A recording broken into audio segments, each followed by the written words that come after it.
Okay, there's a lot of pieces to it, so I'm just gonna kind of lift everything up. You're gonna get more than even what I'm just showing you. You even get this thing. I actually just made soup in this the other night. There's little release buttons. You're gonna get your sharp blade. This is perfect if you wanna make like a smoothie or something like that as well. Giant blender. This thing can blend like no other. So let's say you're like, I don't wanna clean a giant blender. You can make it small. That's awesome.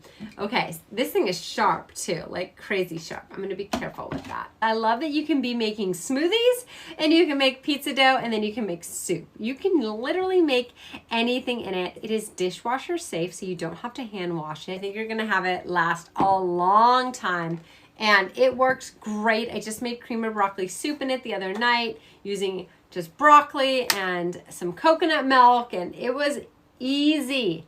Easy, and I'm intimidated by these things, but it's easy. Look at that pouring spout too. You can just pour right on out.